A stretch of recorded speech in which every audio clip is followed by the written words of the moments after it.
चुनाव को लेकर बड़ी खबर आपको बता दें, महागठबंधन की प्रेस कॉन्फ्रेंस तो खत्म हो गई है, लेकिन साथ ही साथ बीजेपी का पलटवार भी सामने आ गया है। रविशंकर प्रसाद जो बीजेपी के सांसद हैं, उन्होंने साफ तौर पर कहा है कि महागठबंधन चाहे कुछ भी कर ले, लालू राज को भुला नहीं पाएगी। उनके भ्रष्टाचार जो पहले से चलते आ रहे हैं वो अभी भी जनता नहीं भूली है। और क्या कुछ कहा है बीजेपी नेता ने, बताएंगे आपको। मेरे साथ मौजूद है मेरे सहयोगी हर्ष जी। सर, क्या है ये पूरा मामला, क्या बोले बीजेपी सांसद? देखिए, बीजेपी की अगर बात करें तो अमित शाह चाणक्य कहे जाते हैं, और अमित शाह जब आए थे तो कहीं ना कहीं बहुत बड़ी रणनीति बनाई गई थी, और कहीं ना कहीं जो बीजेपी चाहती है वही हो जाता है।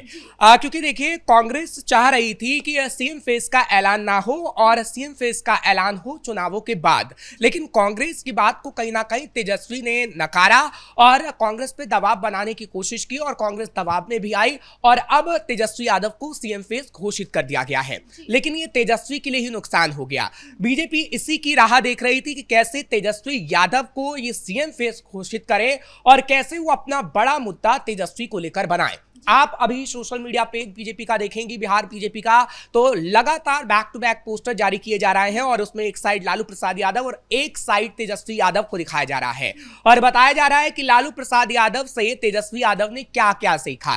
तेजस्वी यादव ने लालू प्रसाद यादव से भ्रष्टाचार करना सीखा है, तेजस्वी यादव ने लालू प्रसाद यादव से दबंगई करना सीखा है, तेजस्वी यादव ने लालू प्रसाद यादव से जिसके जेब में पैसा होता है उसे टिकट देना सीखा है, और यही रविशंकर प्रसाद की तरफ से कहा गया है। देखिए, हम इतिहास के पन्नों को आप एक एक करके पलटेंगे और बताएंगे कि तेजस्वी के लिए जब सीएम फेस उन्हें बनाया गया है तो कितना नुकसान उनके लिए है। शायद अगर चुनाव के बाद घोषित किया जाता तो उनके लिए थोड़ा फायदा हो जाता। आपने देखा होगा 2005 के बाद से किस तरीके से जंगल राज शब्द का इस्तेमाल करके नीतीश ने अपनी सरकार बनाई है, एनडीए ने अपनी सरकार बनाई है। और 2020 में भी ऐसा हुआ था कि 2020 में हालांकि ये कहा जा रहा था तेजस्वी यादव को कि तेजस्वी यादव युवा चेहरा है, लेकिन बीजेपी ने भ्रष्टाचार को मुद्दा बनाया, बीजेपी ने जंगल राज को मुद्दा बनाया, यानी पूरे एनडीए ने। और हमने देखा कि किस तरीके से करारी हार तेजस्वी यादव की हो गई और कुछ ही सीटों से वो रह गए, नहीं तो आज तेजस्वी सीएम होते। और एक ये बड़ा मुद्दा था 2020 में, और इसी मुद्दे की वजह से आरजेडी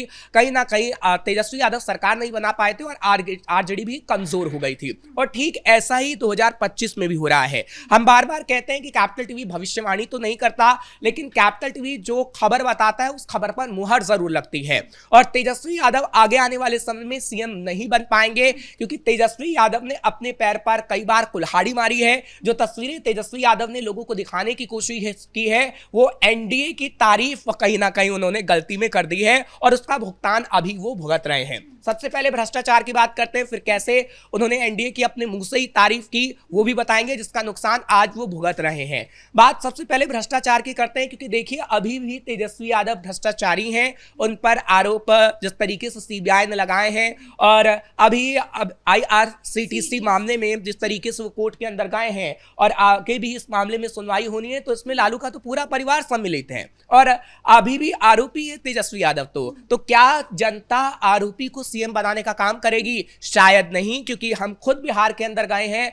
आप किसी भी व्यक्ति से पूछ लीजिए, खास तौर पर अगर आप महिलाएं से पूछेंगी तो महिला आपको ये कहती हुई नजर आएंगी कि मुझे तेजस्वी यादव बिल्कुल भी नहीं चाहिए, क्योंकि लालू प्रसाद यादव की सरकार में 4 बजे के बाद महिलाएं घर से बाहर नहीं निकल सकती थी, और तेजस्वी यादव की अगर सरकार आई तो तेजस्वी यादव भी ऐसा ही करने की कोशिश करेंगे।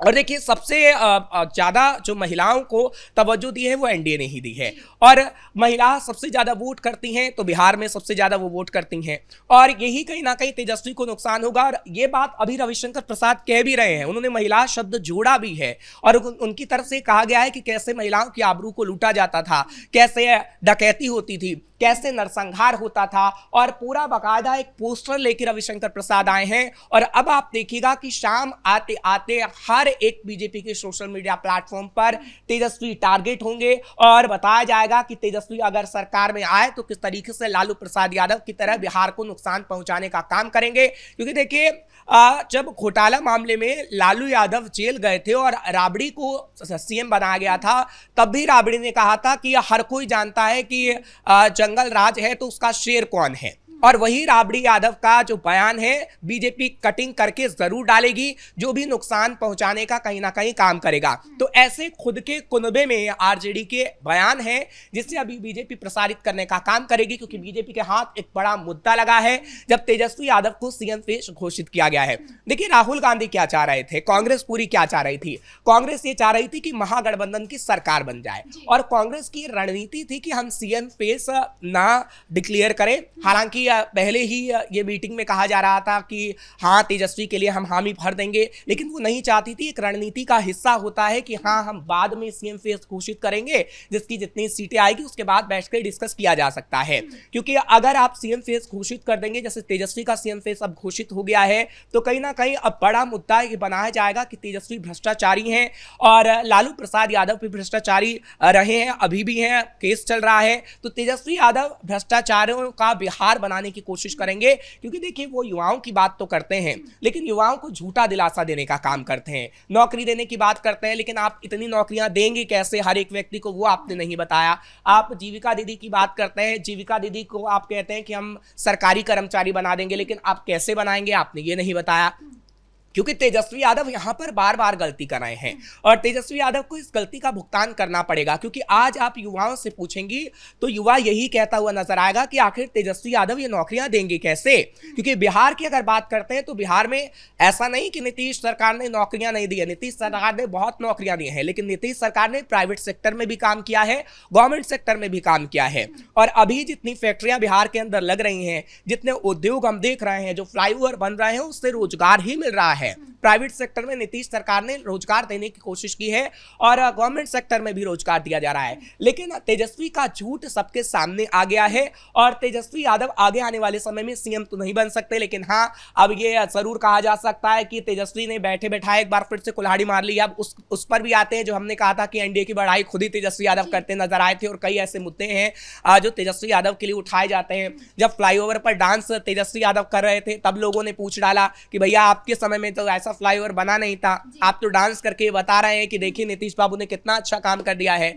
तो कई ऐसी गलतियां हैं। अभी देखिए ना आरजेडी के सुरक्षा व्यवस्था को लेकर भी उनको कहा गया था कि अभी आप रात में घूम सकते, पहले के दौर में आप ये भी नहीं कर सकते थे। बिल्कुल, ये मुद्दे कहीं ना कहीं उठाए जाएंगे और जितने भी तमाम जो आरजेडी विधायक हैं जिन्हें टिकट नहीं दी गई, जिनका टिकट काटा गया है, वो बड़े बड़े आरोप तेजस्वी यादव पर भ्रष्टाचार के ही तो लगा रहे हैं और वही मुद्दा कहीं ना कहीं बीजेपी उठाने की कोशिश कर रही है। बिल्कुल, बीजेपी के सांसद ने साफ तौर पर यह कहा है कि अभी महागठबंधन में सीट बंटवारे को लेकर कोई बात नहीं कही गई है। इससे पहले तक वो अभी ये कह रहे थे कि चलो सीएम फेस तो इतना मारपीट के बाद हुआ, लेकिन अभी भी सीट बंटवारे पर कोई सहमति नहीं है। देखिए क्या होता है कि जब इंसान ओवर कॉन्फिडेंस में आ जाता है और कहते हैं कि ज़्यादा जिद्दी हो जाता है तो उसको आगे आने वाले समय में नुकसान होता है। और तेजस्वी यादव भी जिस तरीके से तिलमिलाकर कल भागे थे जब अशोक गहलोत पहुंचे थे मीटिंग से, तो साफ पता लग गया था कि कांग्रेस को मजबूरन ये बात माननी पड़ेगी, लेकिन इसका नुकसान पूरे महागठबंधन को होना तय है। आगे आने वाले समय में आप देखेंगे कि अभी और महागठबंधन में रार बनेगी, क्योंकि अभी तो ये सियासी मजबूरी है,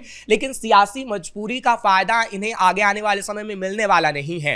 क्योंकि बिहार की जनता से हमने बैक टू बैक लगातार बातचीत की है, जनता के मन में क्या है, जनता कहीं ना कहीं 6 और 11 को ये बता देगी और 14 तारीख को जब परिणाम आएंगे तो आप साफ तौर पर देख पाएंगे कि आखिर सत्ता पर कौन काबिज हो रहा है। जी, इस मुद्दे पर ज्यादा अपडेट के लिए आपका बहुत बहुत धन्यवाद। तो कुल मिलाकर महागठबंधन ने जरूर प्रेस कॉन्फ्रेंस कर दी है, लेकिन अभी तक जिस तरीके से सीट बंटवारे पर कोई सहमति नहीं आई है उसको लेकर बीजेपी लगातार पलटवार कर रही है। अब आगे क्या कुछ होता है ये देखने वाली बात होगी। ब्रेकिंग न्यूज में इतना ही। कैमरा पर्सन राजकुमार के साथ मैं राधिका राज।